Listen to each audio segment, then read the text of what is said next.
বন্ধুরা কেমন আছো সবাই? আশা করি ভালো আছো। আমার চ্যানেলে তোমাদের সবাইকে স্বাগত জানাই।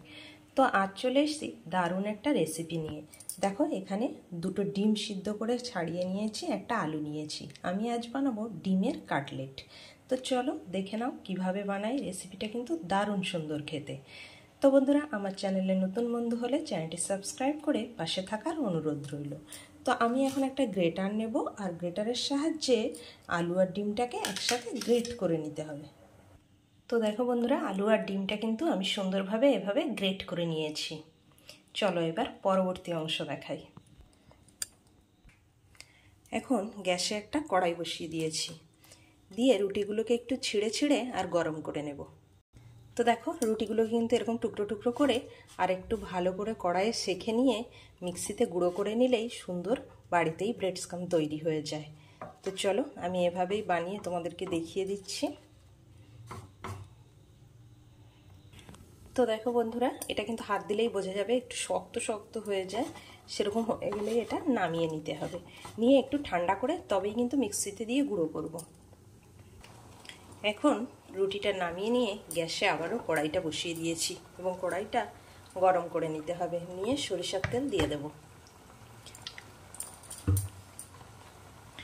তেলটা গরম হলে দিয়ে দেব বড় সাইজের একটা পেঁয়াজ কুচি করে রাখা।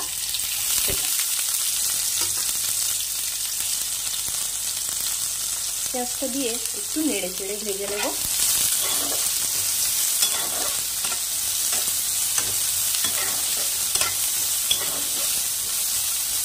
এখন এর মধ্যে দিয়ে দেবো কুচনো কাঁচা লঙ্কা, আর দিয়ে দেব 1 চামচ রসুন বাটা আর আদা বাটা। এখন এই সব মশলাগুলো একটু নেড়ে চেড়ে ভালো করে কষিয়ে নিতে হবে, বা একটু ব্রাউন ব্রাউন করে পেঁয়াজটাকে ভেজে নিতে হবে। তারপরে এর মধ্যে দিয়ে দিতে হবে 1/2 চামচ জিরের গুঁড়ো, অল্প পরিমাণে লঙ্কার গুঁড়ো, মানে লঙ্কাটা অবশ্যই তোমাদের পরিমাণ মতো, আর দিয়ে দেব হলুদ গুঁড়ো, দেব ধনের গুঁড়ো। এই সব কিছু একসাথে আরও একটু সময় কষিয়ে নেব।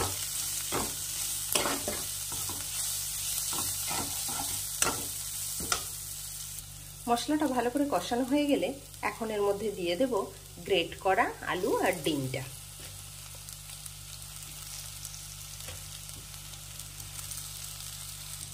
মশলার সাথে ডিম আলুটা খুব ভালোভাবে মিশিয়ে নিতে হবে। যেহেতু আমি আগে লবণ দেইনি, তাই এখন পরিমাণ মতো লবণটা দিয়ে দিতে হবে।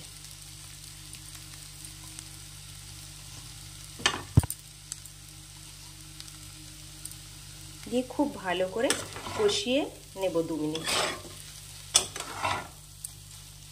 একটু কষানো হয়ে গেলে এখন এর মধ্যে দিয়ে দেবো একটু ধনেপাতা কুচি। এইভাবে কাটলেট বানালে দারুণ লাগে খেতে। তো চলো ভালো করে 2 মিনিট ধরে ডিম আলুটাকে কষিয়ে পুরটাকে রেডি করে নেব। তো দেখো বন্ধুরা, এখন কিন্তু ডিমের পুরটা একদম রেডি কাটলেট গড়বার জন্য। তো এটা এখন নামিয়ে নেব। এদিকে পুরটা রেডি করতে করতে দেখো কত সুন্দর ব্রেড স্কাম রেডি হয়ে গেছে। তো দেখো এখন গ্যাসে একটা কড়াই বসিয়েছি এবং কড়াইয়ে তেলটা গরম হতে দিয়ে দেব। তেলটা যত সময় ধরে গরম হবে তত সময় আমি কাটলেটটা গড়ে নেব। এইভাবে পাট পাট করে করলে কিন্তু রান্না করতে কম সময় লাগে। পরে কাটলেট গড়ে তবে যদি তেল গরম হতে দিই তার জন্য আলাদা একটা টাইম লাগবে। তাই জন্য আগে তেল গরমটা বসিয়ে তবে কাটলেটটা গড়বো, তার মধ্যে তেলটা সুন্দর গরম হয়ে যাবে। তো দেখো এখন একটা বাটিতে 2টো ডিম ফাটিয়ে নিয়েছি। এর মধ্যে অল্প পরিমাণে লবণ দিয়ে দিতে হবে, দিয়ে ভালো করে ডিমটাকে ফেটিয়ে নিতে হবে। এভাবে ডিমটা ফাটানো হয়ে গেলে পাশে রেখে দিতে হবে। এখন হাতে একটু তেল লাগিয়ে নিয়ে তারপরে অল্প পরিমাণে পুরটা নিয়ে আর বিভিন্ন আকারের কাটলেট গড়ে নিতে হবে। তো চলো আমি 2-3টে শেপে গড়ে তোমাদেরকে দেখিয়ে দিই। তো দেখো বন্ধুরা, আমি কিন্তু এরকম 3 রকম শেপে গড়ে নিয়েছি। এটা চৌকো, এটা একরকম দেখো ঠেকুয়া টাইপের, এটা ত্রিভুজ টাইপের, 3 রকমভাবে গড়ে নিয়েছি। এভাবেই সবগুলো গড়ে নিতে হবে। তো প্রথমে একটা কাটলেটকে নিয়ে ডিমের গোলায় এভাবে মাখিয়ে নেব,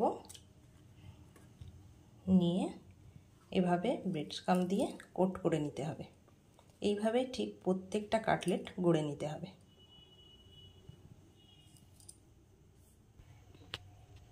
তো দেখো বন্ধুরা, এখন কিন্তু তেল গরম হয়ে গেছে।